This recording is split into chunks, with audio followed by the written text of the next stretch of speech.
The South was a both and not an either or. My story here is told from a young white person's experience within a mean, segregated culture. My family was very racist. Their job was to brainwash the kids into as much hatred and white supremacy as possible. After I finished Auburn, I fled the South and I lived out west. I felt I needed to be somewhere else where I could be more free. I found that most people didn't know that there were white Southern people who did the right thing. But I knew differently. I knew there were a handful of ministers that I knew who stood up and had consequences for what they did. Got a feeler from a pastoral search committee for a church in Jackson, Mississippi. And when they learned where I was on segregation, they said, no, thank you. I picked up the phone and said, to Trinity Presbyterian Church, and this voice said, your church is gonna be bombed. I was preaching, and in walked 5 Ku Klux Klansmen in robed uniforms and sat down about the second or third row in front of the pulpit.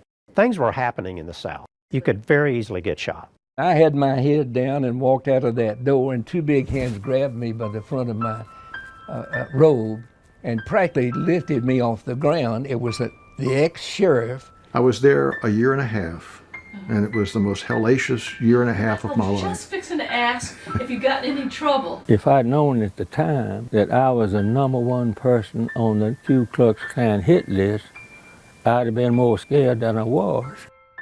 Well, we all went down there to fight what we knew to be for the truth. The Southern culture was home. And that's what made the fight so determined, but also so bitter. You can't simply tell a politician or a bloodshot partisan, hey, buddy, you're lying. Tell us the truth. Maybe we dishonor the faith we profess if we don't make it clear that we intend to speak the truth, and in turn, we expect the truth to be spoken to us.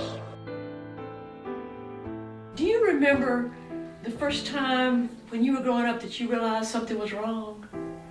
Do you have a memory about that? Yes, I do. Tell me.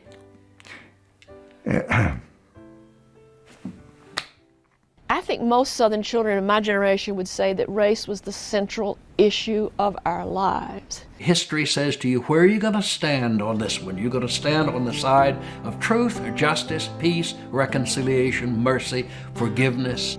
Or are you going to stand on the side of the lie, of profanity, of violence, of segregation? It is a disgraceful chapter in Southern Presbyterian history, but it is also a proud chapter that some of them were able to risk the loss of a job in order to speak the truth about justice for black people in the South. It's something you had to make up your mind about. You had to either buy it or you had to face the consequences. Let me tell you a little story.